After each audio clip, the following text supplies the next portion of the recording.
KD यार, तेरे तेज दिमाग के साथ साथ ना तेरे सेंस ऑफ ह्यूमर का भी जवाब नहीं है। हाँ, पर वो क्यों अशोक? क्योंकि इतने सारे प्रश्न हैं जीवन में जिनको उत्तर ही नहीं मिलता। तो हंस लेना अच्छा।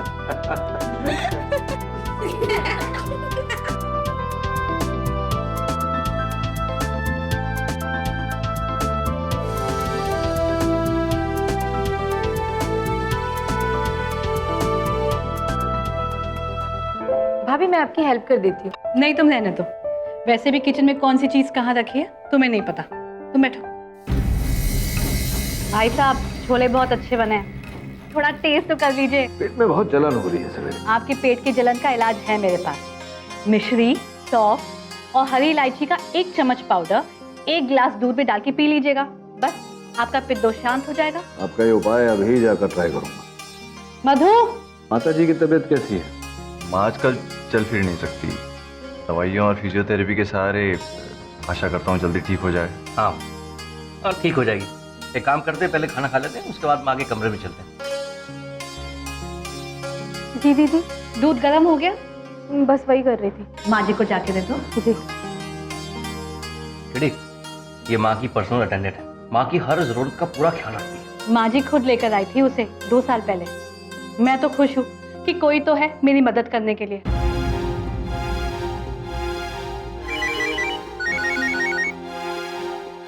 एक्सक्यूज।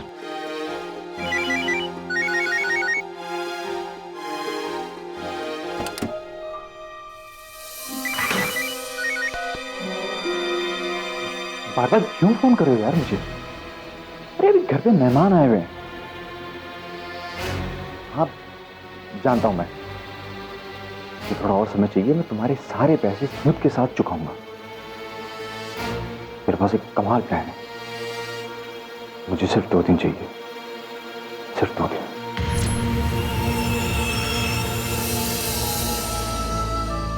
माँ देखो, केडी मिल रहा है आपसे। कैसी है माता जी? बहुत अच्छा किया केडी बेटा, जो तुम चले आए।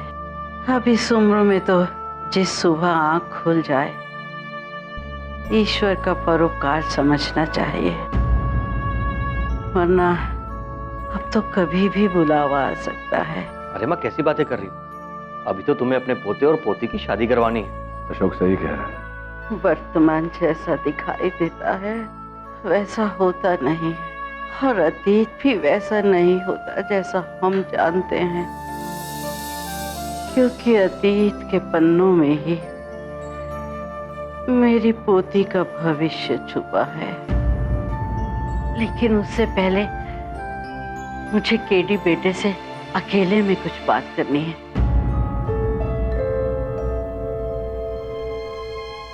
ठीक है माँ। केडी, मैं आता हूँ।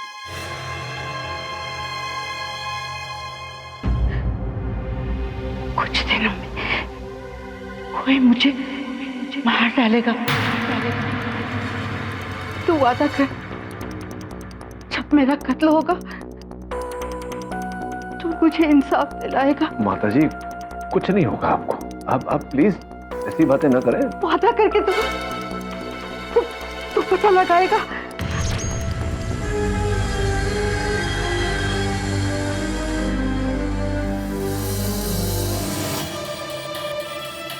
अशोक,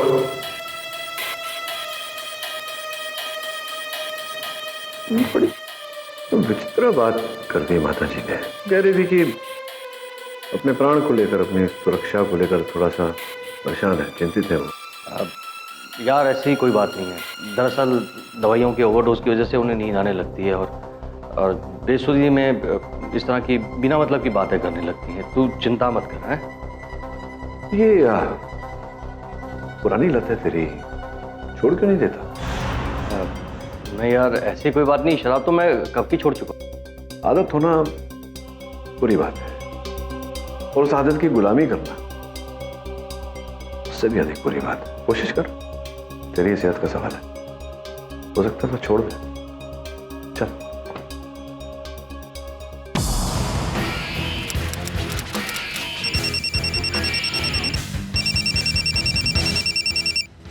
हेलो,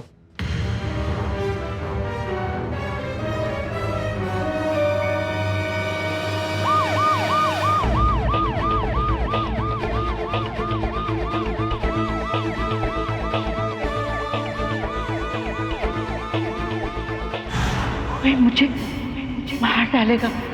तू वादा कर, जब मेरा कत्ल होगा मुझे इंसाफ दिलाएगा।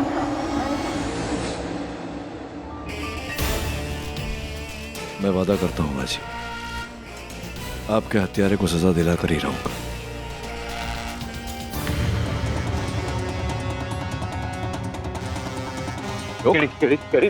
प्लीज मेरी हेल्प कर। मैंने कुछ नहीं किया मैंने यार। ये लोग कह रहे हैं कि मैंने अपनी माँ को जहर दे के मार दिया। चलो मैं आता हूँ फिर चलो। हाँ प्लीज।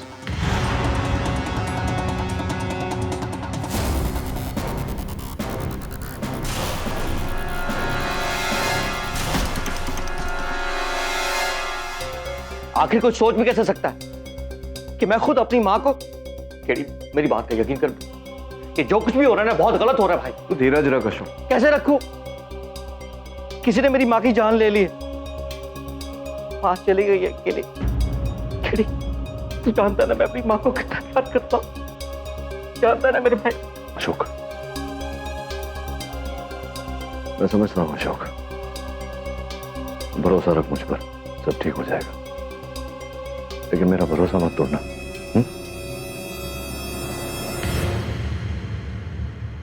हाय सर, ये रहे केस के papers, FIR and medical report. Sir forensic report के हिसाब से डेथ पॉइजन से हुई। FIR में कहा गया है कि रात में सोने से पहले अशोक ने अपनी माताजी को दूध में जहर मिलाकर पिला दिया था। अगर अशोक निर्दोष है तो उसके विरुद्ध ये जो सारे सबूत है उससे भी बड़ी एक मुसीबत है। क्या सर? प्रोसिक्यूटर का नाम नहीं पढ़ा तूने? जयदीप ठकराल। क्या कलाम है उनका, मुजरिमों का काल ठकराल। सबूतों को तोड़ मरोड़ के अपने हिसाब से केस को आगे ले जाता है। कई लोगों को फांसी के तख्ते तक पहुंचाया उसने।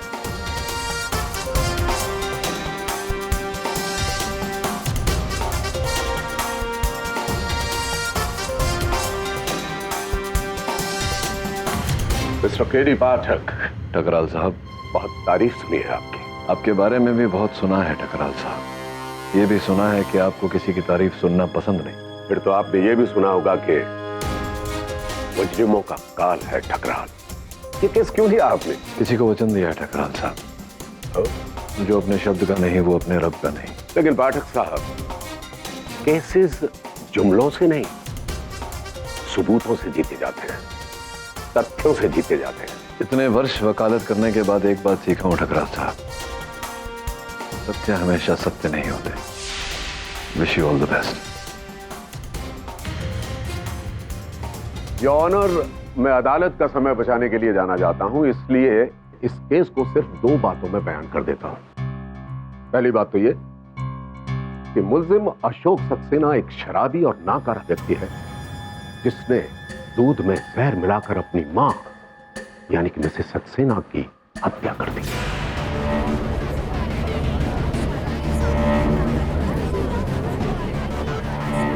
और दूसरी बात यह कि मैं अदालत के सामने एक चश्मदीद गवाह पेश करना चाहता हूं जिसका नाम है मधु, जो कि मिसेस सक्सेना की पर्सनल अटेंडेंट है। अनुमति है।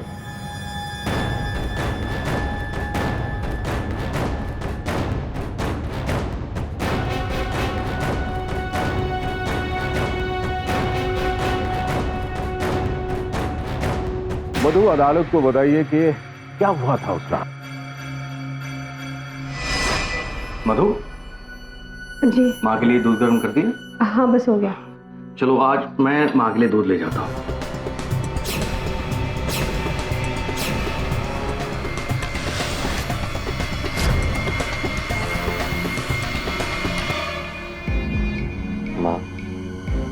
माँ मुझे प्लीज माफ कर देना, प्लीज।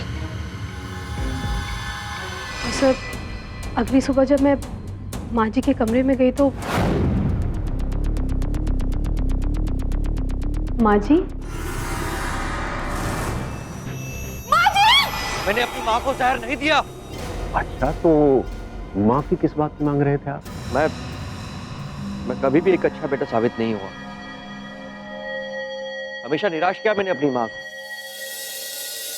खुद को एक अच्छा बेटा साबित करने के लिए खुद को एक मौका देना चाहता था मैं। मेरा एक संदेह दूर कीजिए श्रीमान अशोक सक्सेना साहब। आपने अपनी माता से क्षमा मांगने के लिए वही रात क्यों चुनी? कोई वजह नहीं, बस ऐसे ही। आपकी लड़खड़ाहट ये बता रही है मिस्टर अशोक सक्सेना कि आप झूठ बोल रहे हैं। क्या ये महज इत्तेफाक था कि 2 दिन पहले आपको ये पता चल गया कि आपकी माता वसीयत में तब्दीली करना चाहती? क्यों ना अशोक सक्सेना की शराब की लत और नाकारापन से इनकी मां मिसेस सक्सेना बहुत दुखी थी और इस बात को लेकर मां बेटे में झगड़े हुआ करते थे और सारा परिवार इस बात से वाकिफ। लेकिन 2 दिन पहले एक खास बात हुई ऑनर। मिसेस सक्सेना ने अपने खानदानी वकील रवि यादव को फोन किया। जी यादव जी, जैसा मैंने बोला था वैसे बदलाव कर दिए हैं ना वसीयत में। वसीयत के कागज लेकर घर आ जाइएगा। जी मिस्टर अशोक सक्सेना, आपको ये डर था कि कहीं आपकी मां आपको उनकी जायदाद से बेदखल न कर दी, इसलिए बदली हुई वसीयत पर दस्तखत करने से पहले आपने उन्हें मार दिया। झूठ बोल रहे हैं आप। मैं झूठ बोल रहा हूं? मैं? मुजरिमों का काल है ये टकराल, और बहुत जल्द आपको भी ये पता चल जाएगा मिस्टर अशोक सक्सेना।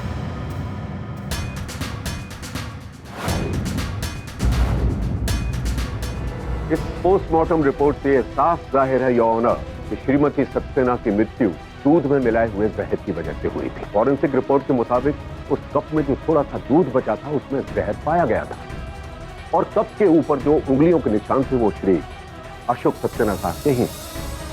मधु ने यह बयान दे ही दिया है कि उस रात क्या हुआ।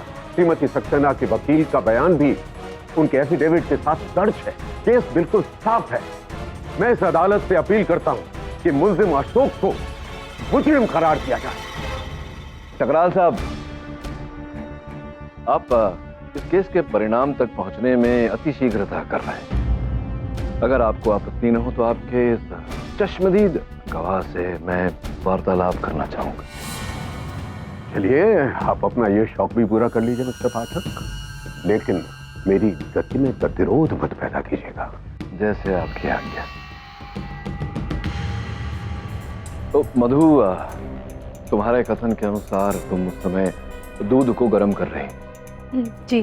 तत्पश्चात अशोक ने उसी दूध को कप में डाला और वो कप अपनी माताजी तक लेकर गए। सही कह रहा हूँ? यस। तो इस प्रतिक्रिया में क्या कभी भी किसी और व्यक्ति ने उस कप को या उस दूध को छुआ अथवा वो दूध या कप कभी आपकी आंखों से ओझल हुआ? दूध नहीं सर, सब मेरे सामने ही हुआ था। मधु, ठकराल साहब ने तुम्हें चश्मदीद गवाह कहा है। चश्मदीद गवाह वो होता है जो हत्या को होते हुए देखता है या हत्या की प्रतिक्रिया को देखता है। क्या तुमने अशोक को उस दूध में या उस कप में जहर डालते हुए देखा?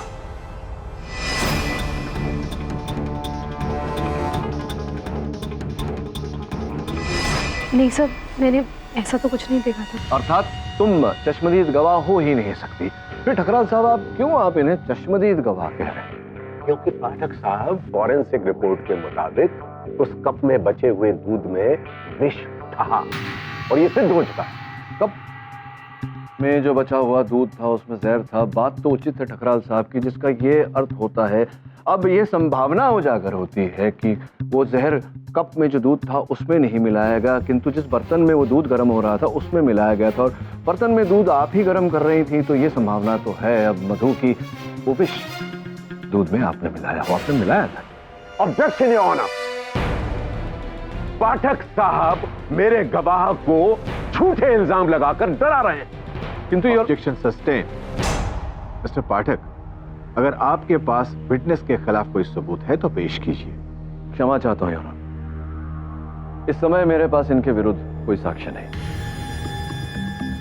मैं केवल इस संभावना को उजागर करने का प्रयास कर रहा था कि अशोक के अतिरिक्त किसी और ने उस दूध में विष मिलाया हो। अगर ऐसा है योर ऑनर तो ये भी संदेह के दायरे में आती है। सब सर मैं 2 मिनट के लिए किचन से बाहर गई थी, मुझे एक फ़ोन आया था। हेलो। लेकिन सर वो मैं इसलिए बाहर गई थी क्योंकि किचन में मोबाइल का नेटवर्क नहीं मिलता है, पर सारा वक्त मैं दरवाजे पर ही खड़ी थी और उस वक्त किचन में कोई नहीं आया था।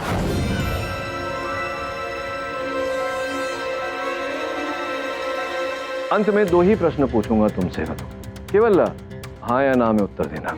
क्या यह सत्य है कि उस रसोई घर में एक द्वार और है जो डाइनिंग रूम की ओर खुलता है? हाँ लेकिन जितना पूछा जाए उसी का उत्तर दीजिए, हाँ या ना में। क्या यह भी सत्य है कि जिस द्वार के बाहर तुम खड़ी होकर अपने दूरभाष यंत्र पर वार्तालाप कर रही थी, वहां से वो दूसरा द्वार दिखाई नहीं देता है? हाँ सच है। बैठिए आप। धन्यवाद। इससे कुछ भी साबित नहीं होता है मिस्टर पाठक। क्यों साबित नहीं होता टकराल साहब? अगर आप ध्यानपूर्वक विचार करें तो आपको भी लगेगा कि रसोई घर के जिस द्वार के बाहर मधु खड़ी होकर अपने दूरभाष यंत्र पर वार्तालाप कर रही थी, वहां से वो रसोई घर का दूसरा द्वार देख नहीं पा रही थी। तो संभव है कि उस द्वार से कोई अंदर आया हो जिसने उस बर्तन में विष मिलाया हो जिसमें दूध गर्म हो रहा था। राइट?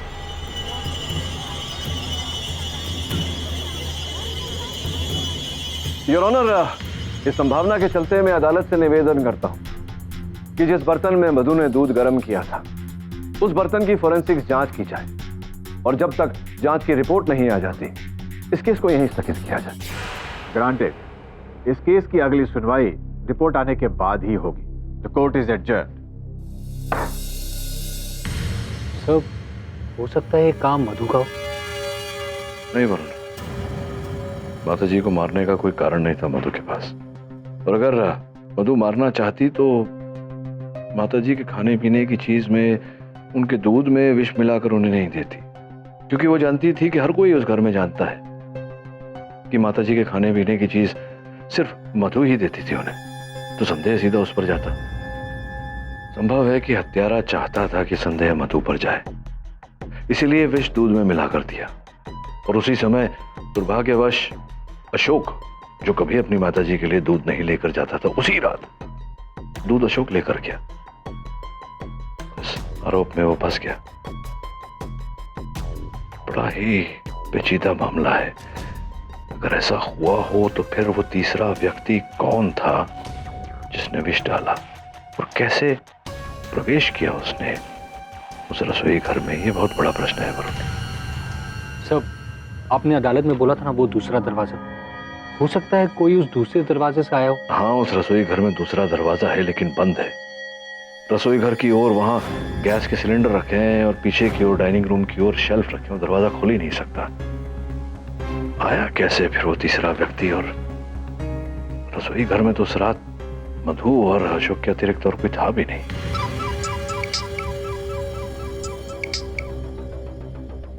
केडी पाठक। जी जी, धन्यवाद। जैसा कि मैंने सोचा था वरुण, उस बर्तन में विष के कोई अंश नहीं। मतलब आपने बर्तन की जांच की अनुमति इसलिए मांगी ताकि हमें थोड़ा और वक्त मिल सके? हाँ, समय पाने के लिए मैंने अदालत में यह चाल चली। कड़ी छूट रही है वरुण। जब माताजी से मैं भेंट करने गया था तो माताजी ने पता नहीं यूं ही कह दिया था या उन्होंने कहा था मुझसे कि कोई उन्हें मारने का प्रयास कर रहा है। क्या? काश मैंने उनकी बात जरा गंभीरता से ली होती तो संभवतः आज वो जीवित होती।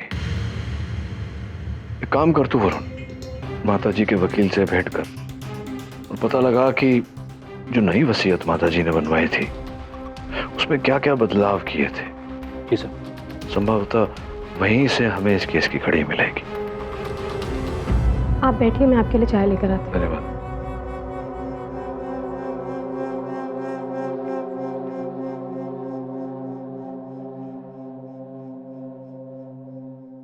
अरे नैना, सुनो, बैठो यहाँ। बड़ा प्यारा टेडी बेयर है तुम्हारा। क्या नाम है? नाम है इसका कोई? मैंने भी तक इसका नाम नहीं रखा। बड़ा होकर क्या बनेगा ये? एक्टर। अच्छा, तो तुम क्या बनोगी बड़ी होकर? ऐसा कुछ नानी ने तुम्हारे साथ ऐसी कोई बात की तुम्हारे फ्यूचर के बारे में? नहीं अंकल, दादी माँ ज्यादा बात नहीं करती थी। मम्मी कहाँ गई है? वो बाजार गई है। जाओ खेलो तुम।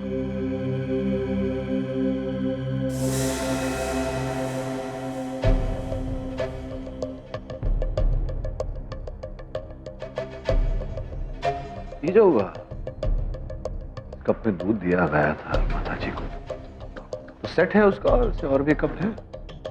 नहीं सर, असल में उस कप का इस्तेमाल बाबूजी करते थे, माँ जी ने बताया था मुझे। और उनके जाने के बाद माँ जी उसी कप में चाय या दूध पिया करती थी।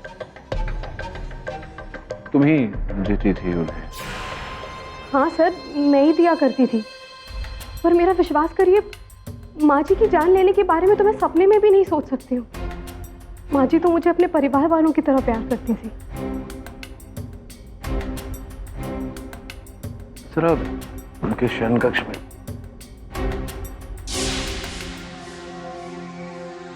रोहन, कैसे हो बेटा? ठीक हो अंकल?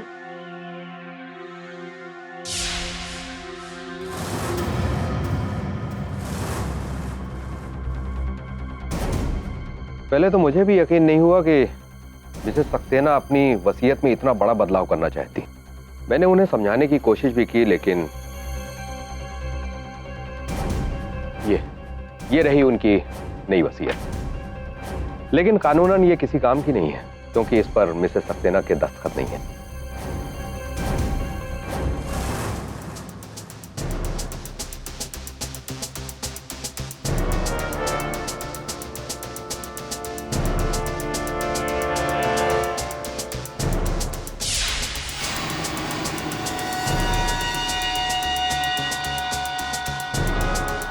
मधु, इस कमरे में किसी चीज को हाथ तो नहीं लगाया तुमने? नहीं सब कुछ वैसे ही है।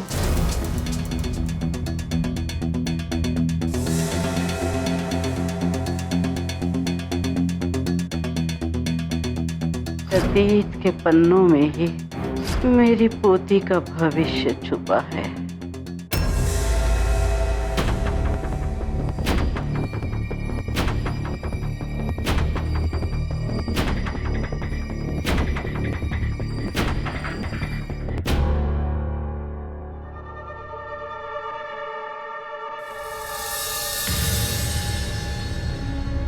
मधु,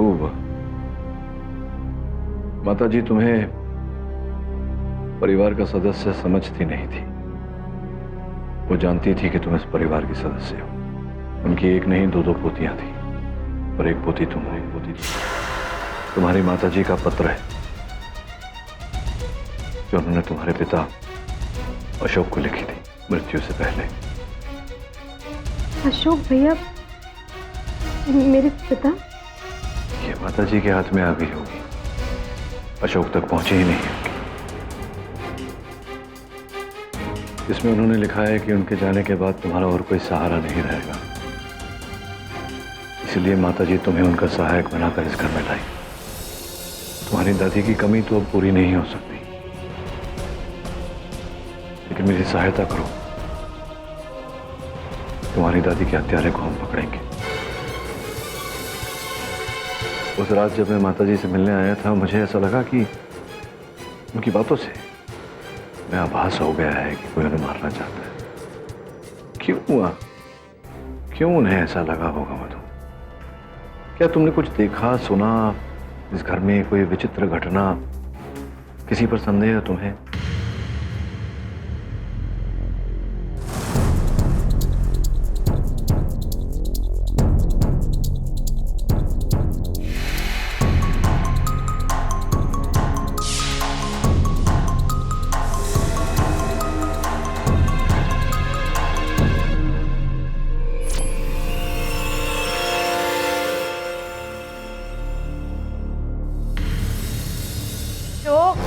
तंग आ गई हूं मैं तुम्हारी इन हरकतों से।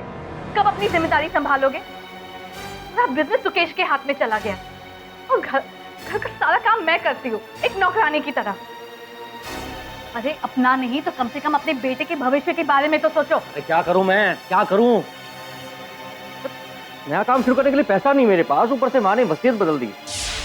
वकील साहब को फोन किया था मैंने, लेकिन उन्होंने बताने से साफ इनकार कर दिया। क्या करूं मैं, और जान से मार दूं अपनी माँ को? परेशान करके रखा है, घर में चैन है ना बाहर, समझ नहीं आता जाऊं तो जाऊं कहां।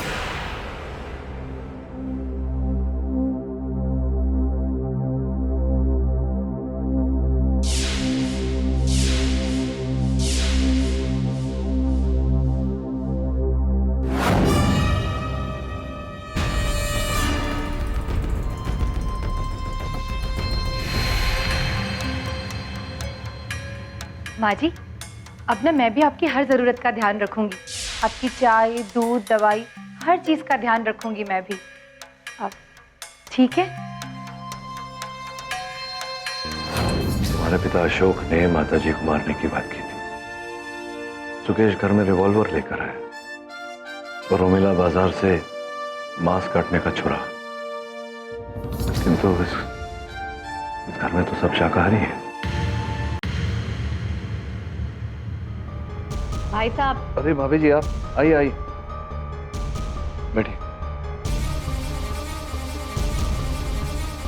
मुझे आपसे अशोक के बारे में बात करनी थी।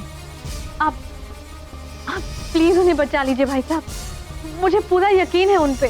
चिंता मत करिए भाभी जी, पूरा प्रयास कर रहा हूं। जितना विश्वास आपको अशोक पर है, उतना ही विश्वास मुझे भी उस पर है। इसे अच्छा हुआ आप आ गई, मैं आपके पास आने वाला था बात करने। क्या बात भाई साहब? मैं चाहता हूं कि आप ये चिट्ठी पढ़ें।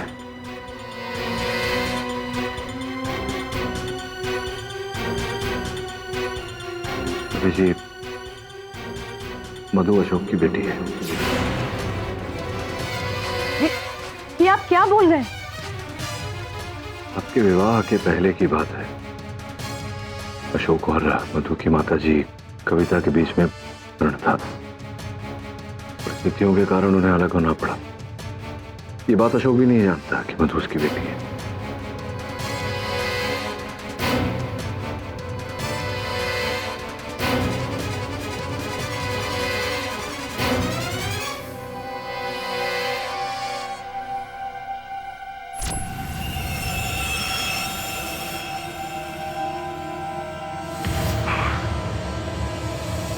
वरुण, वरुण। Yes sir. एक काम कर वरुण, सक्सेना परिवार के हर सदस्य पर नजर रख। और सुन, जाने से पहले अपना टेबल साफ कर ले, बिखरा हुआ पड़ा हो सब कुछ। कल सवेरे बिजली आएगी तो नाराज हो। Right sir. सर पता नहीं आजकल मिसेस बिलमौरे को सारी चीजें जमा कर रखने की बीमारी हो गई। ये अच्छी आदत है, हर वस्तु अपने स्थान पर रखी।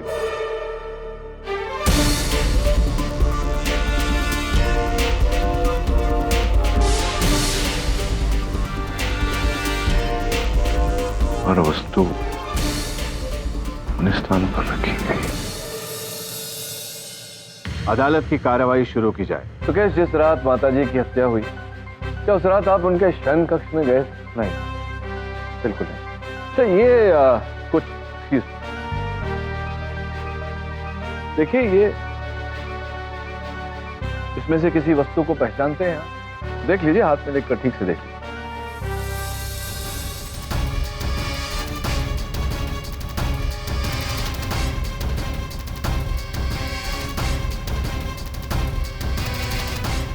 में से किसी भी चीज को नहीं पहचानता। मैं भी नहीं पहचानता। ये क्या मजाक कर रहे हैं आप पाठक साहब? ये मजाक नहीं है टकराल साहब, ये ओसीडी। ओसीडी अर्थात ऑब्सेसिव कंपल्सिव डिसऑर्डर। ये एक मानसिक रोग है जिसमें रोगी हमेशा ये सुनिश्चित करने का प्रयास करता है कि बत्ती जल रही है या नहीं, द्वार की कुंडी लगी है या नहीं, हर वस्तु को अपने सुनिश्चित स्थान पर क्रमांक अनुसार लगाता रहता है। जिस प्रकार से सुकेश जी ने इस ट्रे पर हर चीज अपने व्यवस्थित स्थान पर रखी है। क्यों सुकेश जी, आप ओसीडी से पीड़ित हैं? पाठक साहब, अगर सुकेश जी मानसिक रोगी हैं भी तो का अर्थ ये होता है सुकेश जी के उस रात जिस रात आपकी माताजी की हत्या हुई थी, अशोक जी के वहां जाने के पश्चात आप अपनी माताजी के शयन कक्ष में गए। प्रमाण योर ऑनर, पुलिस द्वारा ली गई ये फोटोज, मैं आग्रह करूंगा कि आप इन्हें एक बार ध्यानपूर्वक देखें। योर ऑनर, इन चित्रों को देखने से स्पष्ट होता है कि माताजी के सिरहाने के बगल में जो मेज रखी है उस पर हर वस्तु अपनी सुनिश्चित स्थान पर रखी गई है क्रमांक अनुसार। और मुझे पूरा विश्वास है योर ऑनर कि ये काम केवल आपका है, जिसका अर्थ ये होता है कि अशोक जी के जाने के पश्चात आप माताजी के कक्ष में गए थे। अब भी आप मुझसे पूछ सकते हैं कि इस बात का प्रमाण मेरे पास क्या है। वहां मेज पर रखी हुई हर वस्तु की जांच कराई जाए और मुझे पूरा विश्वास है कि आपकी उंगलियों के निशान उन पर अवश्य मिलेंगे। अब बताइए, आप कक्ष में गए थे या नहीं? आपने अपनी माताजी की हत्या क्यों? कक्ष में गए थे या नहीं? आपने अपनी माताजी की हत्या क्यों?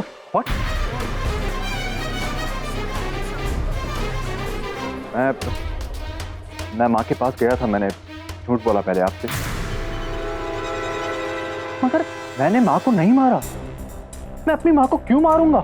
मेरे सहायक ने यह जानकारी प्राप्त की है कि आपको अपने व्यवसाय में बहुत बड़ा घाटा हुआ था और आपको बैंक गारंटी देनी थी और आपने अपना घर, आपका अपना घर नहीं, माताजी का घर आपने गिरवी रखा था बैंक के पास।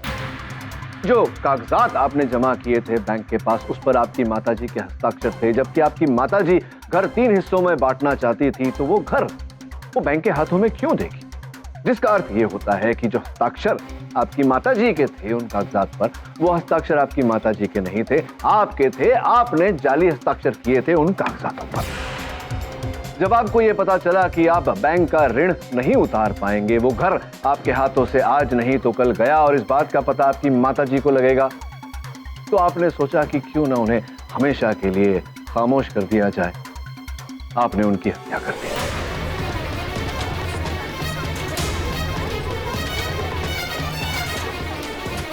Order order, silence. ये भी पता लगा सुकेश जी कि आपने घर में रिवॉल्वर रखा हुआ है। संभवतः आप अपनी माताजी को गोली मारना चाहते थे।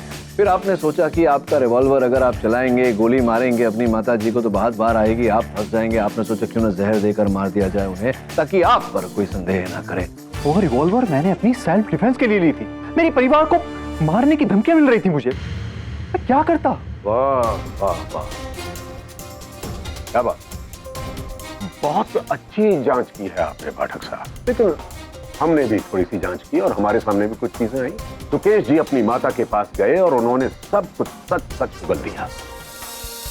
और श्रीमती सक्सेना ने बैंक में फोन करके अपने फिक्स डिपॉजिट से कर्जे की एक किस्त भी अदा कर दी। और बैंक ने एक योजना बनाई जिसके तहत सुकेश जी इंस्टॉलमेंट्स में कर्ज अदा कर सकते थे। और उसके लिए बैंक के मैनेजर खुद सुकेश जी के यहाँ आए और श्रीमती सक्सेना के साथ बैठकर ये डील की गई। योर ऑनर, ये हैं उस डील के कागजात। तो पाठक साहब, सुकेश जी के पास अपनी माता को मारने की कोई वजह नहीं थी, कोई कारण नहीं था, बल्कि वो आभारी थे अपनी माता के। तो पाठक साहब, आपसे मेरा आग्रह है कि अगली बार आप जब जांच करें, रिसर्च करें, तो जरा बेहतर तरीके से कीजिएगा, तथ्यों पर आधारित। योर ऑनर, मैं रोमिला जी को कटघरे में बुलाकर उनसे प्रश्नोत्तर करना चाहूंगा, अगर आप अनुमति दें तो। रोमिला जी, कृपया बताएं, ये गृह कार्य में अचानक आपकी रुचि कैसे जागी? भाभी हमेशा घर का सारा काम करती थी और सारी तारीफें भी उन्हें ही मिलती थी, और मुझे सिर्फ उनके ताने। तंग आ गई थी मैं उन पर डिपेंड होके। किंतु ये बताइए कि एक शाकाहारी घर में आप मांस काटने का बड़ा छुरा उपलब्ध करके क्यों लेकर गई? Objection your honour. किस बात का ऑब्जेक्शन? आपकी सूचना के लिए हत्या चाकू से नहीं हुई। अग्रवाल साहब, मैं भली भांति जानता हूँ कि हत्या उस विष से हुई है जो दूध में मिलाया गया, और वो दूध आपने खरीदा था बाजार से। बताइए, आपने खरीदा था? पाठक साहब, जी, क्या कह? दूध वाले बर्तन में विष नहीं था, ये रिपोर्ट आ चुकी है और ये सिद्ध हो चुका है। विष उस प्याले में था जिसमें थोड़ा सा दूध रह गया था, और उसे आपके क्लाइंट अशोक सक्सेना के अतिरिक्त किसी और ने नहीं छुआ था। इसलिए हत्या की है अशोक सक्सेना ने। हाँ, मैंने किया है। चुप। मैंने किया है ये। चुप, क्या कह रहे हो? चुप। ये सच है केडी। मैं नहीं मारा अपनी माँ को, मैंने दिया उसे दूध में जहर। मैं नहीं मारा अपनी माँ को, मैंने दिया उसे दूध में जहर।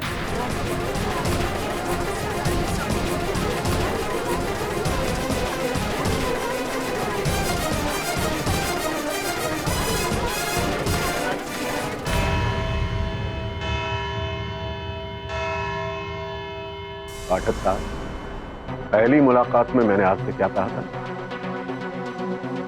मुजरिमों का काल है ये ठकरा। अद्भुत बात है पर सुकेश की जांच में इतनी बड़ी चूक कैसे हो गई तुझसे? I am really sorry sir. मैं बाकी के पेपर्स बैंक से लेकर आया था लेकिन फाइल करना भूल गया। वरुण का मिस्टेक नहीं है केडी, मेरा मिस्टेक है।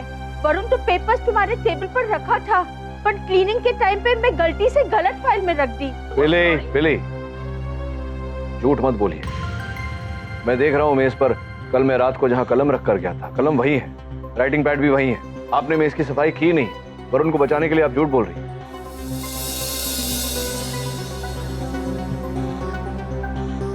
मैं नहीं मारा अपनी माँ को, मैंने दिया उसे दूध में जहर। वरुण, टॉक्सिकोलॉजी रिपोर्ट आने वाली थी, कौन सा विष उपयोग किया गया है आई? जी सर, मैं वो रिपोर्ट लेकर आया।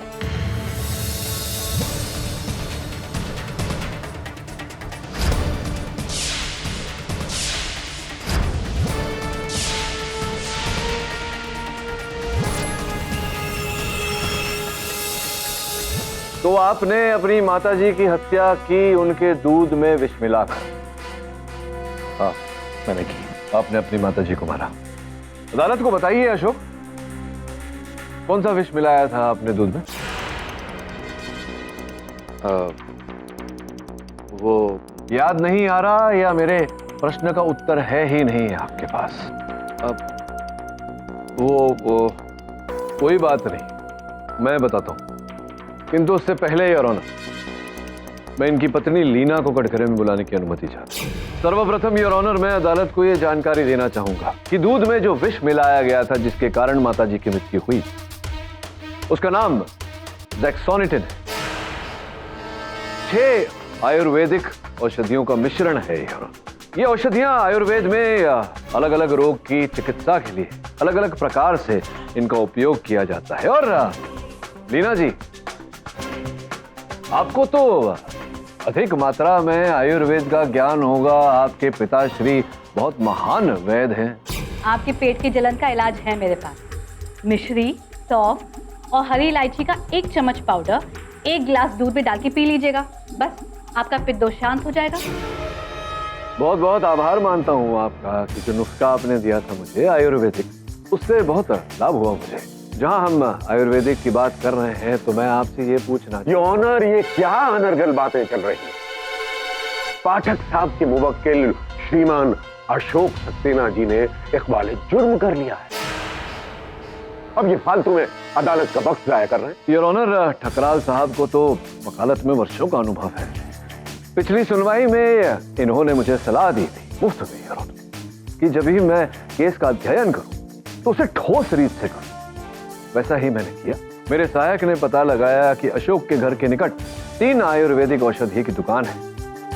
तीनों दुकानों पर वो गया अशोक और लीना जी का चित्र लेकर। उसमें से एक दुकानदार ने लीना जी को पहचाना। मात्र इतना ही नहीं योर ऑनर, उस दुकानदार ने मेरे सहायक वरुण को एक बिल की कॉपी दी, जो बिल आपके नाम पर पड़ी गई थी लीना जी, जब आपने वो 6 औषधियां वहां से ली थी जिनसे आपने विष बनाया था। योर ऑनर, उस विष को कभी दूध में मिलाया ही नहीं गया।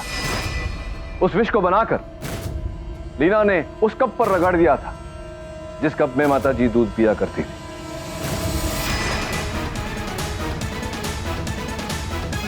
योर ऑनर, लीना को पता था कि हर रात की तरह उस रात भी मधु माताजी के लिए गर्म दूध लेकर जाएगी, किंतु दुर्भाग्यवश उस रात अशोक दूध लेकर गया।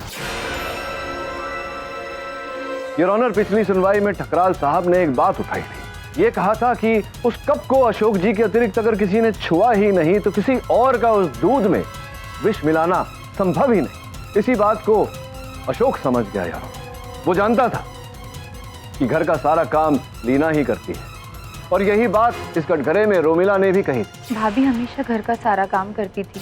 वो जानता था कि उसके अतिरिक्त केवल उसकी पत्नी लीना ने उस कप को छुआ, और उसकी पत्नी लीना ने ही उस कप में विष घोला। लीना जी, अब मैं आगे कहूं या बाकी की राम कहानी आप सुनाई? हाँ मैंने किया, वो सब कुछ किया जैसे आपने बताया।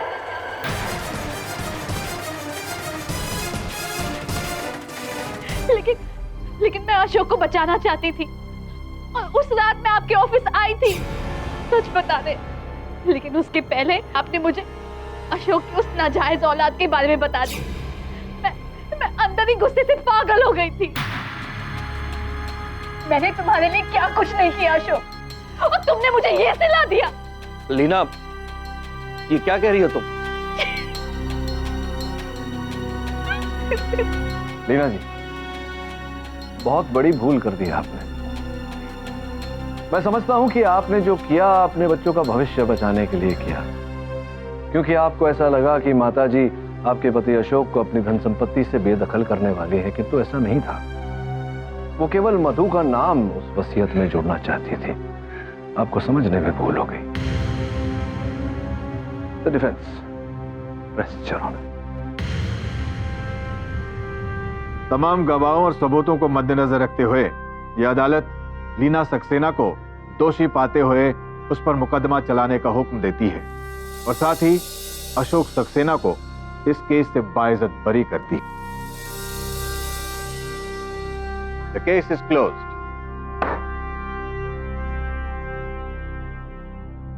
आ गया है ठकराल साहब। कंग्रेचुलेशंस मिस्टर पाठक, मगर ये मत समझिएगा कि आपने मुझे हरा दिया है। हम फिर मिलेंगे इसी अदालत में, तब आपको पता चलेगा कि मुजरिमों का काल ठकराल। किंतु अब तो आपको पता चल ही गया होगा कि असत्य का घातक केडी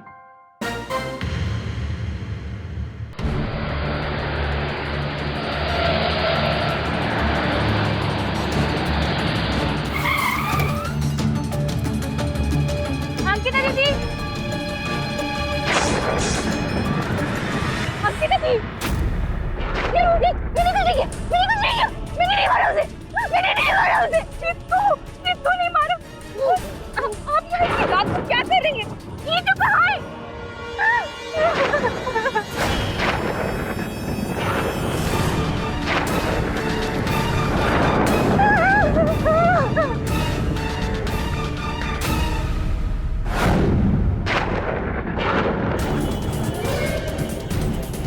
ये सब किसका है?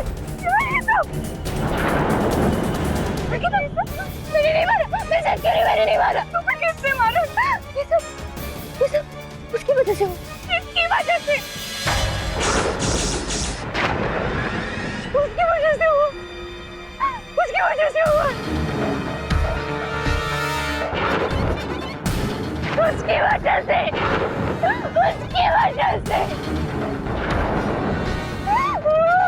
कौन है वो?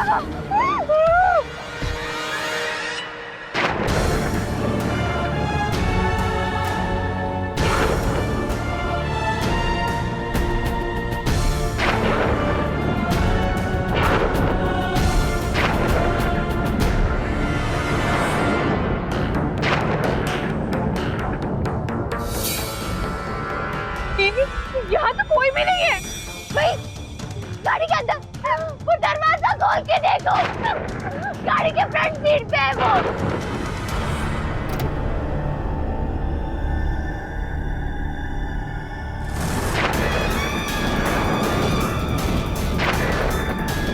अरे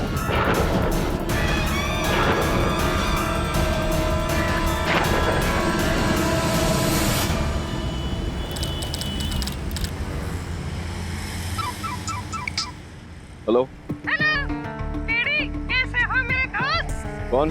डॉन, और डॉन की तलाश 12 मुल्कों की लड़कियां कर रही हैं। I am Don. तुम क्या उतने ही बुरा दिखते हो जितना बेसुरा तुम गाते हो? देखना चाहोगे? फ्रेंड्स बुक पर हो?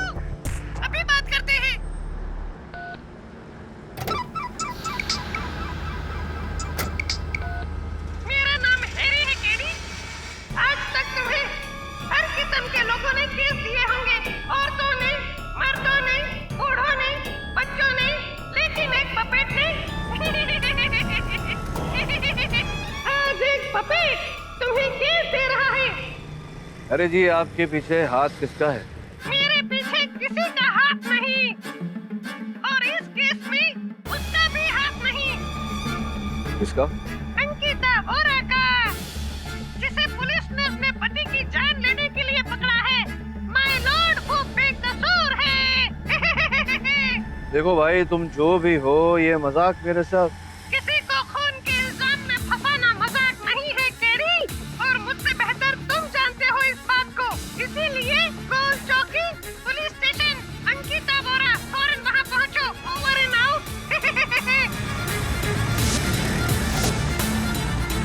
तुम्हें किसने बताया अंकिता वोरा के बारे में? उसकी बहन ने? नहीं, वो छोड़ना। कौन से सेल में ये बता दे। लगता है तुमसे पीछा छुड़ाना इस जन्म में तो मुश्किल है। चलो। अरे ये हैरी यहाँ क्या कर रहा है कठपुतली? पर तुम्हें इसका नाम कैसे पता कि हैरी है? नहीं, क्योंकि इसके बाएं हाथ की तीसरी उंगली में जो तिल है उस पर इसका नाम लिखा हुआ। तू देख, मैं अंकिता से मिल के आता हूँ। अंकिता, मैंने अनीश को नहीं मारा। मेरा यकीन कीजिए, ये सब उस हैरी की वजह से हुआ है। मैंने नहीं मारा उसे। अकबरे, मैग्नीफाइंग ग्लास ला तो। हैरी तो एक कठपुतली है। मेरे हस्बैंड अनिश का पपेट है। अनिश एक वेंट्रिलोक्विस्ट। अच्छा, अनिश जी गरुड़वादी थे, तो दोनों का साथ में एक समय था जब अनीश और हैरी का एक्ट बहुत मशहूर हुआ करता था। काम कर हैरी, सबको बता दे। बोल, तू गधा है। तू गधा है। अबे मैं नहीं, तू गधा है। अबे मैं नहीं, तू गधा है। अरे यार, तू तो समझ ही नहीं रहा। ठीक है, ऐसे बोल कि मैं गधा हूँ। ठीक है, तुम कहते हो तो हो गए।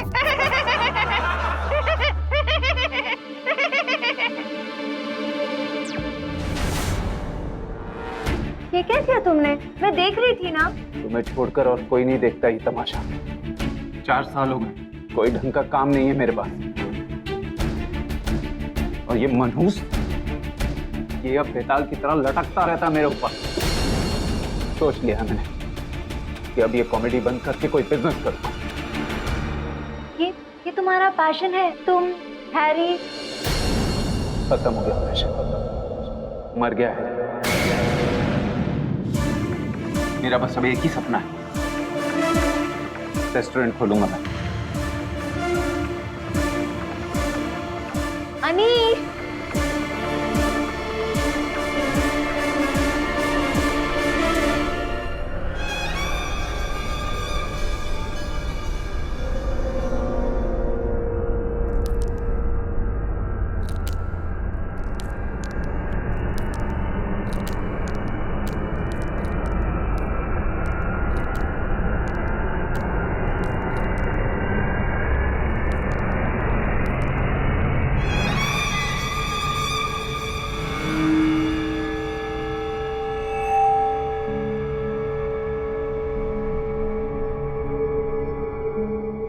बिजनेस करेगा? तेरा बिजनेस मैं जानता हूँ अनीश। तेरे पति का चक्कर चल रहा है।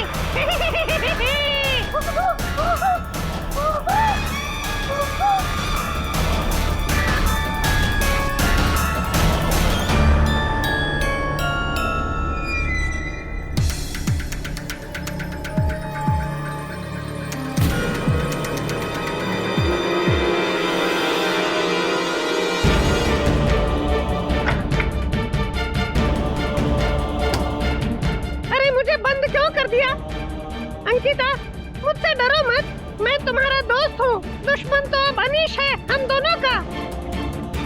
पहले मुझे लगा कि ये मेरी नींद की गोलियों का असर है। ये एक लकड़ी का पपेट कैसे बोल सकता है, वो भी अपने आप। ये बात तुमने अनीश को बताई? हाँ, मैंने उसे ये बताया, लेकिन उसने मेरी बातों को इग्नोर कर दिया। उसने कहा कि ये मेरा वहम है, मैं पागल हूँ।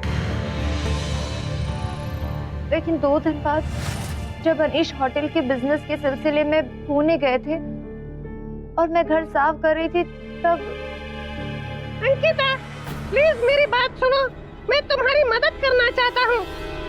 देखो अनीश, वो अनीश नहीं रहा जो पहले था। मुझे पता है, मैं उसके साथ जो रहता हूँ हमेशा, मैं जिंदा हूँ और उसके सीक्रेट जानता हूँ। अनीश का अपनी पुरानी गर्लफ्रेंड जैस्मिन से चक्कर है।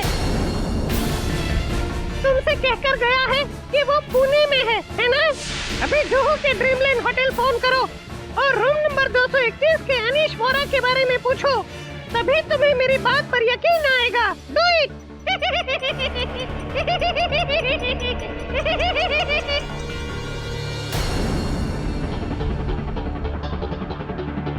Hello, hotel dreamland, room number 231, mister Anish Vora से बात कर सकती हूँ? हेलो। अरे अरे मत करो बाबा, स्टॉप। हेलो हेलो, पता नहीं कौन पागल।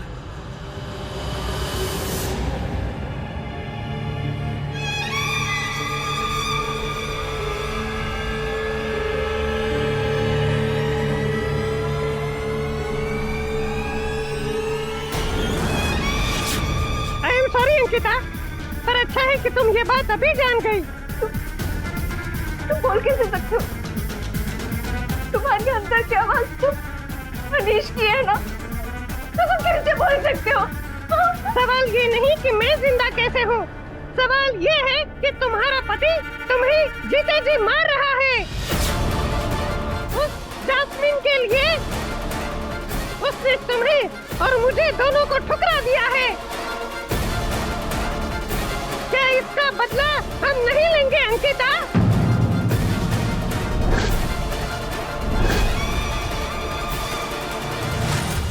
हाँ तो अंकिता जी, आपको इस गुड्डे ने आपके पति के अफेयर के बारे में बताया? जी, बहुत ही दिलचस्प कहानी है आपकी मिसेस अंकिता। हाँ फिर बताइए आगे क्या हुआ? हर दिन हैरी मुझे अनीश के बारे में नए नए राज बताने लगा, जिससे कि अनीश के ऊपर जो शक था वो धीरे धीरे सच में बदलने लगे। उसके काले पेंट की दाईं जेब में देखो, फिल्म के 2 टिकट मिलेंगे।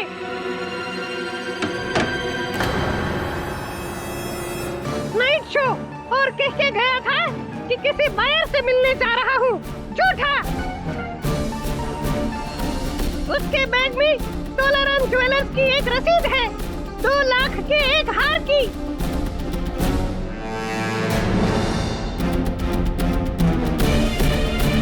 वो हार उसने तुम्हें नहीं, जैस्मिन को दिया है। मक्कार। तो स्ट्रेंज बात यह है कि इतना कुछ आपको पता था, उसके बावजूद आपने अपने पति को कन्फ्रंट नहीं किया? किया ना, मैंने उनसे बात की, लेकिन वो मेरी बातों को टाल देते थे। वो कहते थे कि ये सब मेरा वहम है, मैं पागल हो गई हूँ। पर तुमने किससे बताइए? हाँ, क्या कर रही हो तुम? किससे बात कर रही? पागल हो गई हो तुम?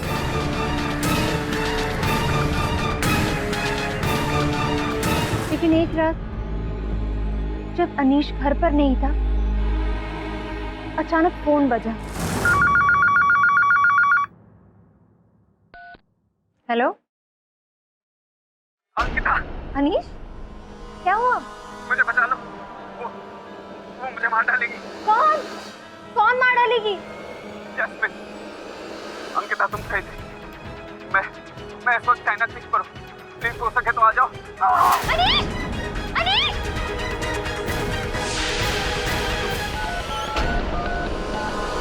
हेलो फाल्गुनी, किसी वक्त चाइना स्विच पहुंचा। कुछ सवाल मत कर। अनीश वहाँ है, मुसीबत में है, तू जल्दी आ। हाँ चल, बाय। उसी का फोन था ना?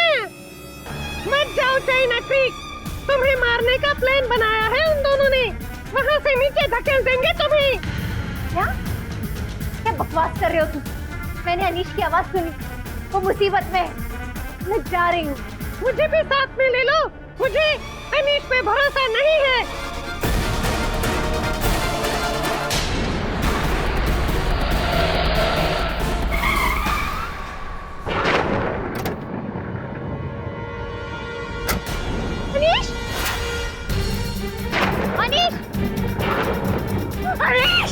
मुझे बचा लो।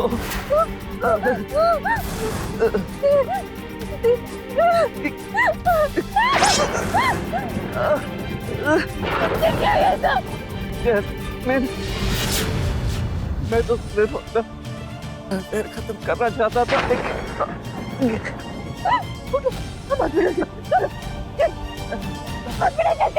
चलो। नहीं अंकित, यही मेरी सजा। कह रही हो तुम?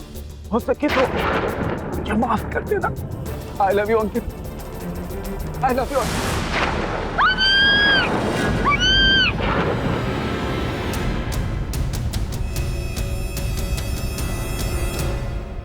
मतलब आप ये कहना चाहती हैं कि अनीश ने खुद वहां से छलांग लगाई, आपने उसे धक्का नहीं दिया? हाँ। अरे वाह, एक और कहानी। उसे अनीश वोरा की बॉडी कहाँ है? योर ऑनर, दुर्भाग्यवश पुलिस को घटनास्थल से अनीश जी के फटी हुई खून से सनी कमीज प्राप्त हुई है। उनका देह अभी तक प्राप्त नहीं हुआ। नदी में वो गिरे थे, वो मगरमच्छ से भरी हुई। संभव है कि तो मगरमच्छ उन्हें खा गया हो या उनका देह बहता बहता कहीं चला गया हो। योर ऑनर, ये चाकू जिस पर अंकिता जी की उंगलियों के निशान बरामद हुए हैं, ये सब कुछ बयान कर रहा है। एनीवे, यहाँ पर मुद्दा चाकू का नहीं है, मुद्दा तो इस पपेट का है, हैरी, क्योंकि बोलता है। मुझे नहीं पता था कि आप ऐसे क्लाइंट्स के केसेस भी लेते हैं जो इतना बड़ा झूठ इतनी आसानी से बोल देते हैं। मैं झूठ नहीं बोल रही हूँ, मेरा यकीन कीजिए। ये हैरी बोलता है मुझसे, और हैरी को सब कुछ पता है कि उस रात क्या हुआ था। ठीक है, फिर हमें हैरी को कटघरे में बुलाकर सारी पूछताछ कर लेनी चाहिए। मिस दीक्षित, योर ऑनर, अगर हैरी अंकिता जी से बात कर सकता है तो मुझसे भी तो कर सकता है ना। हैरी से पूछते हैं। हैरी जी, जरा बताइए कि क्या आपने अंकिता जी के कान भरे थे अनीश जी के खिलाफ? प्लीज बताइए, शर्माइए मत। देखिए, मैं आपको कुछ नहीं होने दूंगी, प्लीज। मिस्टर पाठक, ये मुझसे तो बात ही नहीं, प्लीज। उर्मी जी, ये अदालत है, try not to be ridiculous.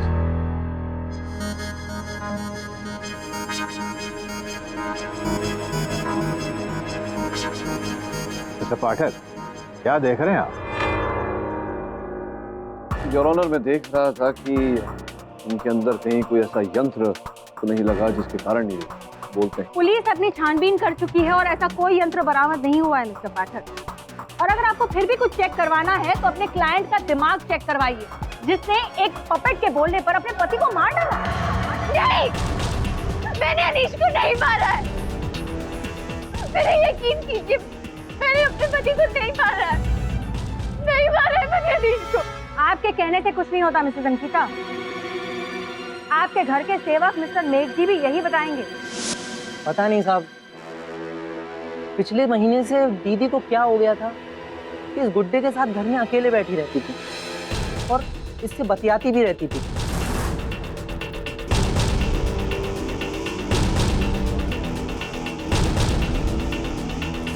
तो क्या तुमने पपेट को इनसे बात करते हुए देखा या सुना?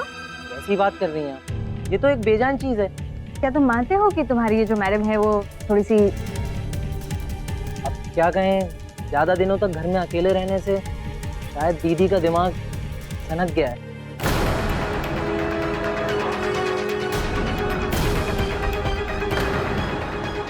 जी नहीं, मैं नहीं मानती कि मेरी दीदी को कोई भी मेंटल प्रॉब्लम है।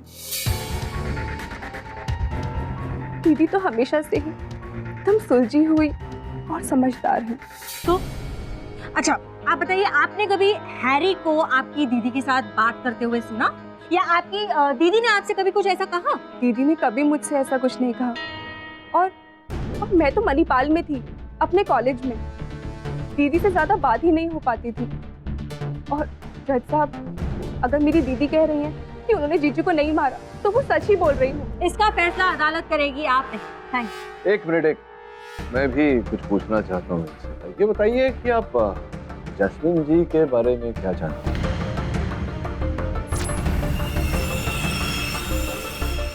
जैस्मिन मेरे जीजू की पहली गर्लफ्रेंड है। दरअसल शादी से पहले उन दोनों की शादी होने वाली थी, पर फैमिली इश्यूज की वजह से उन दोनों की शादी नहीं हो पाई। फिर जीजू ने मेरी दीदी से शादी की। आपको लगता है कि विवाह के पश्चात भी आपके जीजा जी और जैस्मीन के बीच कुछ? पता नहीं, पर अगर मेरी दीदी कह रही है तो शायद सच ही कह रही होंगी। योर ऑनर, मैंने जुहू के ड्रीमलैंड होटल से पता करवाया। वास्तव में वहां अनीश जी ने कमरा बुक किया था 2 लोगों के। केवल इतना ही नहीं, तोलाराम जौहरी का भी यही कहना है कि उनसे अनीश जी ने 2 लाख रुपए का नेकलेस बनवाया। मिस्टर पाठक, आप ये साबित करना चाहते हैं कि हैरी ने जो कुछ भी कहा वो सच था? आई एम सॉरी, सच थोड़ी है। मतलब हैरी ने कुछ बोला? उर्मी जी, सत्य सत्य होता है और सत्य कोई भी बोले, सत्य सत्य ही रहता है। अनीश और मेरे बीच जो कुछ भी था वो अनीश की शादी से पहले तक था। पिछले 3 सालों में अनीश से मिलना तो दूर, मैंने उसके साथ फोन पे बात तक नहीं की है। फिर अनीश जी ने ऐसा क्यों बोला कि आप उनकी जान लेना चाहती थी? ये अनीश का नहीं, ये इस अंकिता का कहना है। सर हमेशा मुझ पर शक करती है कि मैं इसका पति इससे छीन लूंगी। सर प्रोसिक्यूटर सही कह रही हैं, ये पागल हो चुकी है और पागलपन में इसने अपने पति को मार डाला।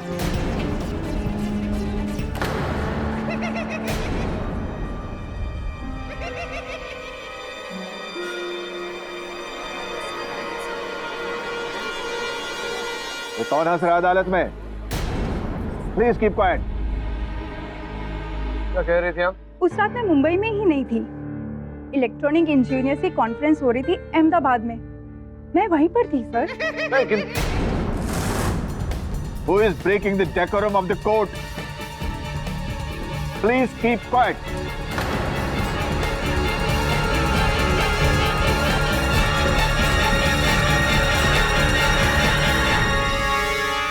मिस्टर पाठक, आप क्या देख रहे हैं? कहीं आपको ये तो नहीं लग रहा कि ये हंसी हैरी की थी? योर ऑनर, मुझे Court is adjourned.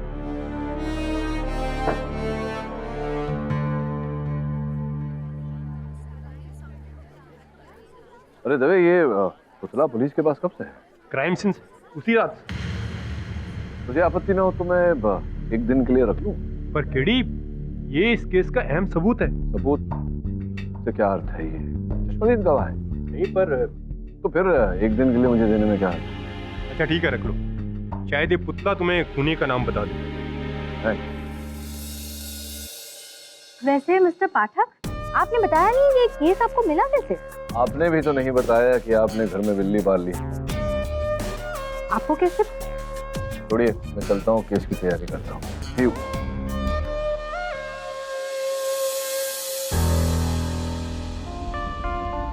तो आपने अदालत में क्यों नहीं बताया कि इस पपट ने आपको फोन करके वो केस दिया था? क्या बोलता मैं कि कठपुतली ने मुझे केस दिया है? मतलब तू नहीं चाहता कि आज के बाद में कोई और केस लड़ूं?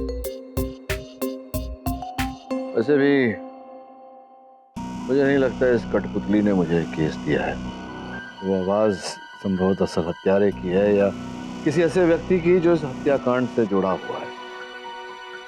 सोचने वाली बात है वरुण, ये जो कठपुतली है ये दवे के पास था, पुलिस स्टेशन में था, तो वहां से कोई क्यों और कैसे मुझे फोन करेगा?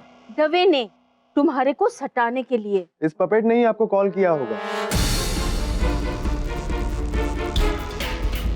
आइए, पधारिए। आप किस आधार पर कह रहे हैं कि इस कठपुतली ने मुझे फोन किया? सर, मेरा नाम अभिरूप सूद, मैं कलेक्टर, एंटीक कलेक्टर। और ये पपेट कोई आम पपेट नहीं। अनीश ने चाइना के एक मशहूर जादूगर आइन कम चैन से इसे खरीदा था। तो प्राचीन समय में चाइना में ऐसे कई पपेट्स थे जो जादूगर अपने पास रखते थे। कहते हैं कि उनके मरने के बाद उनकी आत्मा उनके पपेट्स में चली जाती थी। अच्छा, तो कहने का तात्पर्य ये है कि हैरी के अंदर किसी चीनी जादूगर का रूह? पॉसिबल है सर। इसीलिए तो ये पपेट मैं आपसे खरीदना चाहता हूँ, तो बताइए कितने का चेक दूं मैं आपको? अव्वल तो ये कठपुतली मेरी नहीं है। इसका मालिक तो मर गया और मालकिन जेल में, तो इस बेचारे अनाथ पपेट को नहीं गोद ले लेता। भाई दीदी, ये मेरा कार्ड है, अगर आप चाहें तो आप अपनी क्लाइंट से इसे देखने की परमिशन ले सकते हैं। वैसे यकीन मानिए, ये पपेट मामूली नहीं है। चलता हूँ।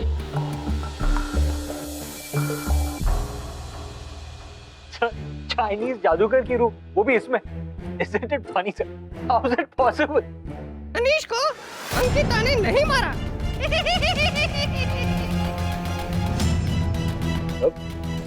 मेरे कान बज रहे हैं यहाँ पर सचमुच।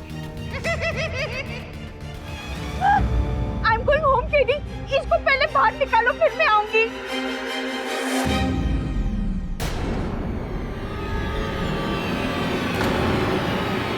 आप प्लीज मेरा एक छोटा सा काम कर देंगे? वो जल्दबाजी में ना मैं अपने घर का लॉकर बंद करना भूल गई और उसमें बहुत सारे जेवर हैं। आप मेरी बहन फाल्गुनी को कह देंगे कि वो सारे जेवर वो अपने साथ रख ले। जी, आपका संदेश मैं आपकी बहन तक पहुंचा दूंगा। एक बात बताओ अंकिता, ये जब हैरी तुम्हारे साथ बात करता था तो क्या इस प्रकार से मुंह हिलता था उसका? हाँ, यही तो हैरानी की बात थी। अनीश को अंकिता ने नहीं मारा। विचित्र बात है, जब मेरे साथ था मेरे कार्यालय में इसने बात की थी तब भी इसका मुंह खुल नहीं रहा था। इसने आपके साथ बात की? हाँ। देखा, मैंने कहा ना, हैरी जिंदा है, वो बोलता है। हैरी, केडी सबको बताओ ना सच क्या है। केडी। हाँ मिस्टर सूद, बोलिए। मेरे ऑफर के बारे में मैडम से बात की? बाद में बात करेंगे। Thank you.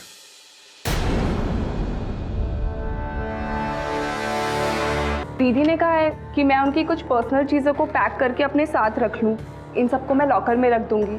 और वैसे भी नेक्स्ट वीक तो मैं खुद ही बाहर जा रही हूँ। आप कहाँ जा रही हैं? एक्चुअली मुझे जॉब मिल गई है दुबई में। आपकी बहन जेल में है और आप दुबई जा रही हैं? वैसे भी दीदी हमेशा के लिए थोड़ी ना जेल में रहने वाली है। दीदी तो बेकसूर है। वैसे भी केडी जैसे वकील हैं उनके साथ। मुझे पूरा विश्वास है कि उन्हें कुछ नहीं होगा। अजीब बात है। क्या हुआ? दीदी ने जो ज्वेलरी की लिस्ट दी है, इनमें से 2 हार और एक डायमंड की रिंग मिसिंग है।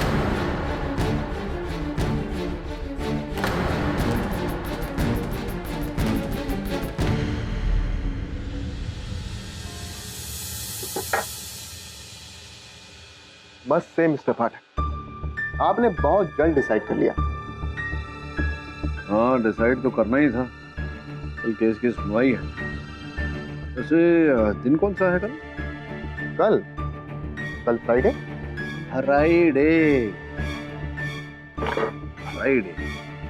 ये आप को फ बोलने की आदत है। और Why you asking? यही आदत हमारे हैरी साहब में भी है। को फ बोलते।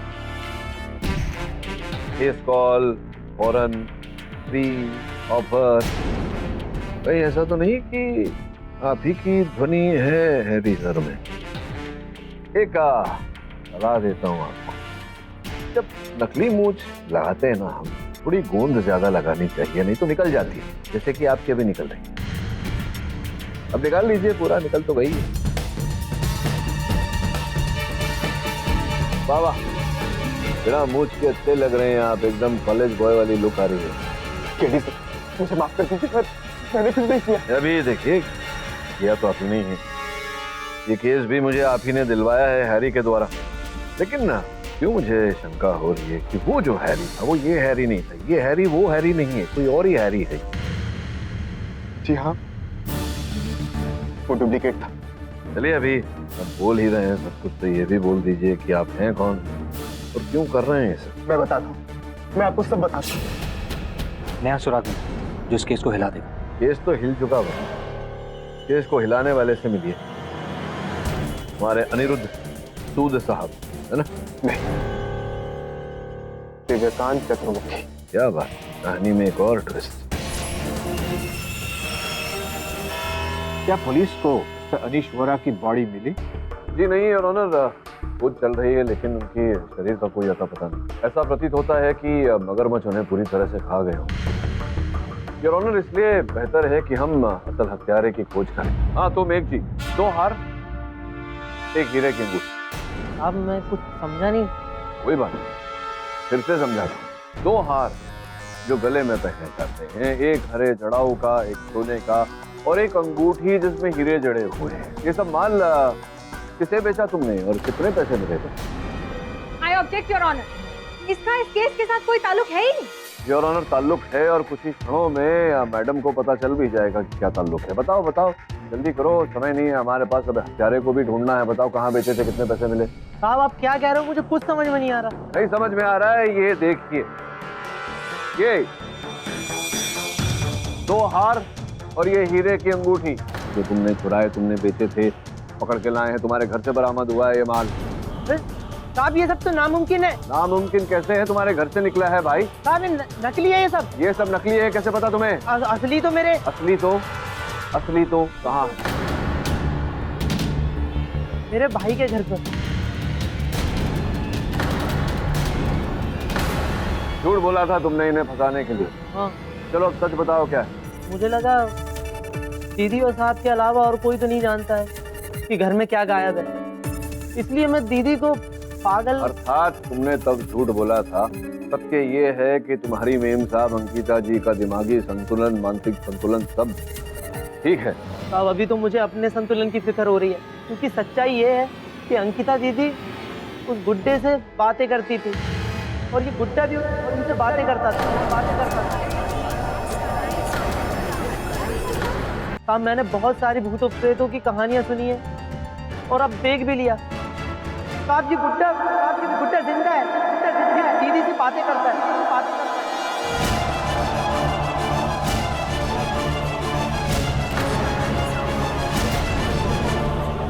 Order, silence in the court please. Your honour, मुझे लगता है ये अंकिता जी के साथ साथ मेघराज का भी इलाज करवाना पड़ेगा।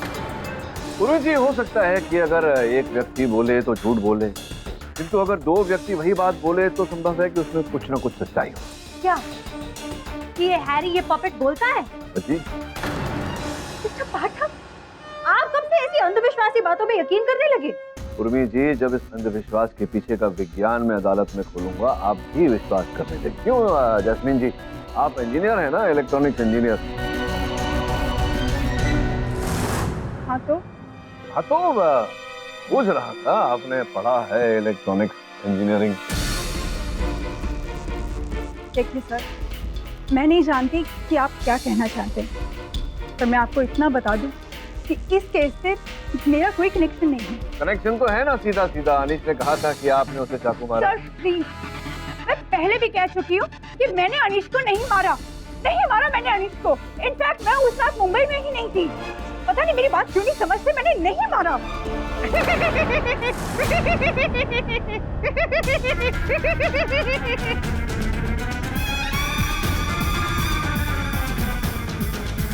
Order, silence in the court please. ये फिर से हंसी? कौन है ये? योर ऑनर, पिछली अदालत में भी इसी मोड़ पर हंसी आई थी जब ये जैस्मिन गवाही दे रही थी। अरे भाई कौन है? प्लीज बाहर निकलो। ये मैं हूँ डार्लिंग, रिलैक्स रिलैक्स।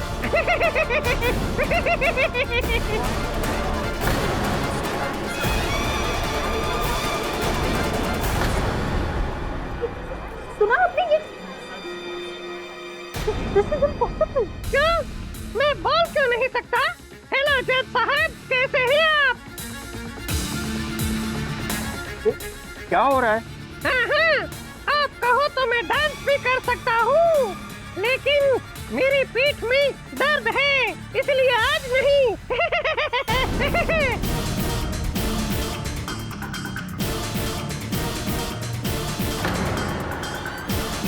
और असली कलाकार कोई और है जिसने ये पूरा गेम खेला। नहीं हो रहा है। This is not happening. दिन और रात में। सत्य बोल रहा है उर्मी जी, ये सत्य बोल रहा है। आगे पूछिए, उत्तर देगा वो। अरे ये सब कुछ सच बता दो। तुम जानते हो ना उस रात क्या हुआ था? ये लोग नहीं जानते उस रात क्या हुआ। प्लीज इन्हें सच बता दो। डोंट वरी अंकिता, अब मेरा खामोश रहना सही नहीं है। सर, इस केस का विलन है वरुण। वरुण कटघरे में आकर बताएगा और साथ में वो बक्सा भी ले आना दोस्त।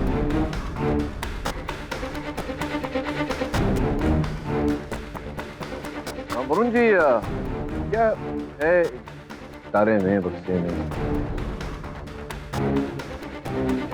पिताजी, मुझे लग रहा है कि ये सारा आपका सामान है। देखिए, इसमें तो मेरी निजी चीजें और गहने हैं जो मैंने फाल्गुनी से कहा था कि वो घर से ले जाए।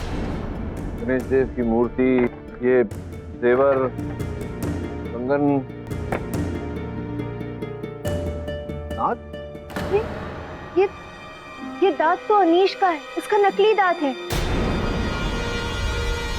तो ये क्या आपने उनके याद के लिए एक निशानी रखी है? क्यों दांत जेवरों के साथ? समझा नहीं। नहीं, इस नकली दांत के बारे में फाल्गुनी से मैंने कभी नहीं कहा।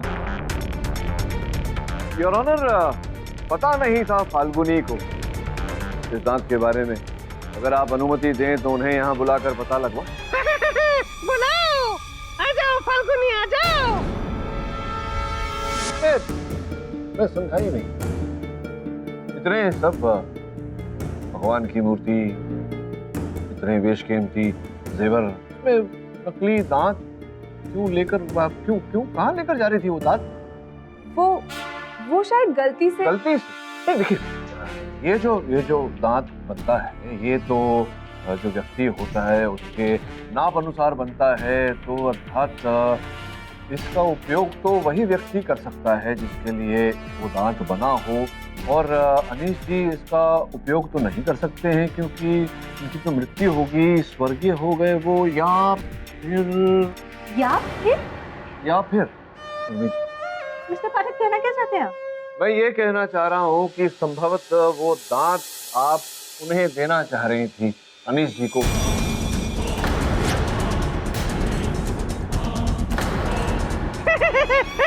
कहानी में ट्विस्ट है।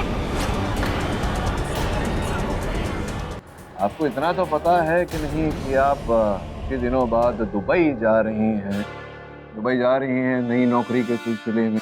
जी हाँ, पर इसके बारे में मैंने आपके असिस्टेंट को बताया था। हाँ बताइए, लेकिन आपने ये नहीं बताया था मेरे सहायक को कि आप जिस फ्लाइट से जा रही हैं JW494, आपकी जो सीट बुक की गई है उसके 4 सीट आगे जो सीट रिजर्व की गई है 23J, उस पर कौन बैठा है? और वो बुकिंग आप ही के ट्रैवल एजेंट ने की है। उसकी जो पासपोर्ट और वीजा की फॉर्मेलिटी की गई थी उसकी कुछ सूची है मेरे पास।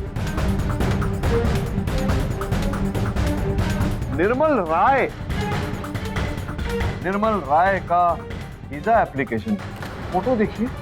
क्यों मुझे ऐसा लग रहा है कि ये अनीश जी जैसा चेहरा है इनका मुख। योर ऑनर, निर्मल राय अर्थात अनीश बोरा।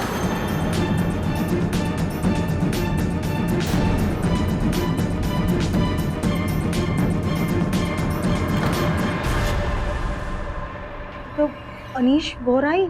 अनीश जी जिनकी हत्या का केस चल रहा है, उनकी हत्या हुई नहीं, वो अभी तक जीवित है।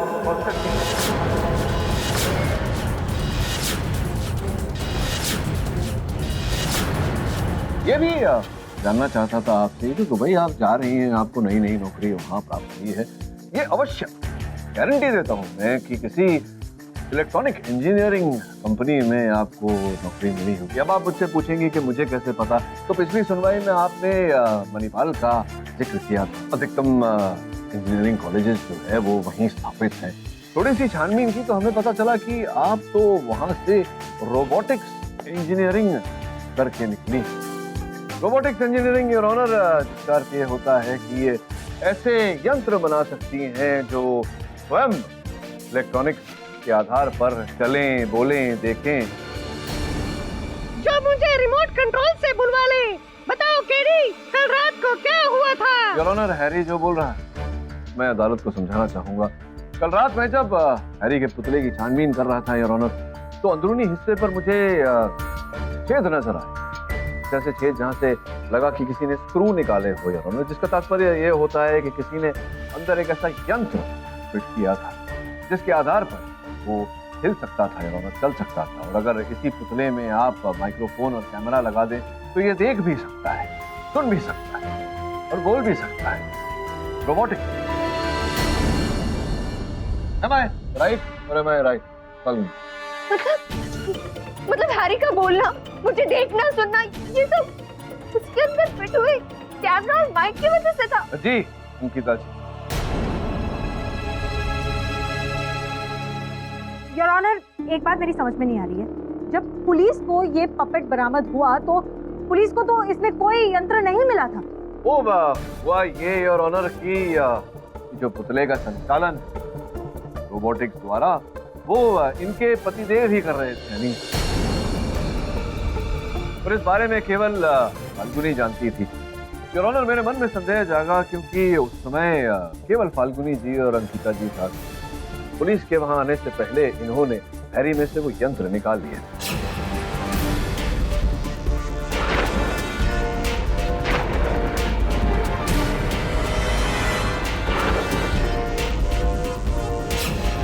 फाल्गुनी ऐसा क्यों करेगी? यही तो अनीश और फाल्गुनी की मिली भगत थी। एक सेकंड, ये पुतला अभी क्यों बोल रहा है? मिस्टर पाठक, आपने इसमें कोई मशीन फिट किया है? योर ऑनर, मैंने इस गुड्डे में कोई यंत्र नहीं, पूरा का पूरा इंसान फिट किया हुआ है। चतुर्मुखी जी आइए, पधारिए बाहर, आइए।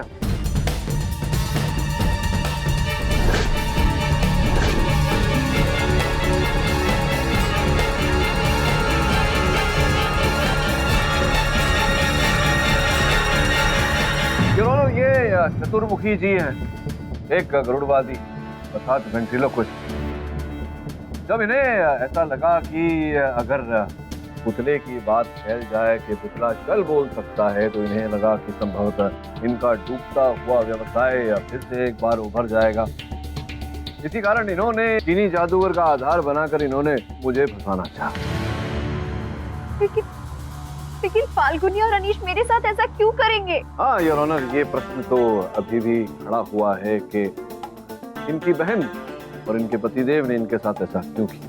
स्पष्ट है योर ऑनर, दोनों एक दूसरे से प्रेम करते थे, नए देश में जाकर नया जीवन जीना चाहते थे, इन्हें रास्ते से हटाकर। एक और बात था योर ऑनर, इनके जेल जाने के बाद, इन्हें दंड मिलने के बाद, इनके पिताजी की पूरी धन संपत्ति इनकी बहन की हो जाती। झूठे हैं सब, साबित कीजिए। मैंने ऐसा कुछ नहीं किया जज साहब। विचित्र जग है फाल्गुनी जी, ये व्यक्ति आईना देखने के बाद भी मुंह फेर लेता है। चलिए कोई बात नहीं, आइए इंस्पेक्टर साहब, पधारिए।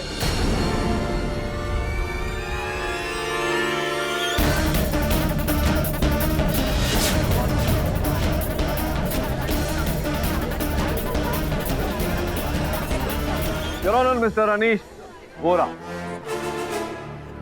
Order, silence in the court, please.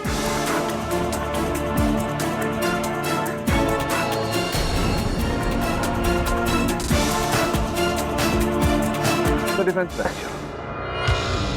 ये अदालत अनीश वोरा और फाल्गुनी पारिक को ये हैरत अंगेज साजिश रचने के लिए फौरन गिरफ्तार करने का हुक्म देती है। और जब कत्ल हुआ ही नहीं तो यह अदालत मिसेस अंकिता वोरा को इस केस से बाइज्जत बरी करती है। Case is closed. Such a complicated case. वैसे वो बिल्ली आपकी ठीक है? मिस्टर पाठक, आपको कैसे पता कि आपके घर में बिल्ली लाई है? ये वो क्या है आपके हाथों पर और आपके गले पर ये जो छोटे छोटे खरोंच के निशान हैं, तो ये तो तभी होता है जब व्यक्ति बिल्ली लाता है घर में, या फिर अब वो तो हो नहीं सकता, तो बिल्ली ही होगी। वो क्यों नहीं सकता? होने को तो कुछ भी हो सकता है। और भी दिलचस्प कहानी देखने के लिए हमारे चैनल को सब्सक्राइब करें और बेल आइकॉन दबाना न भूलें।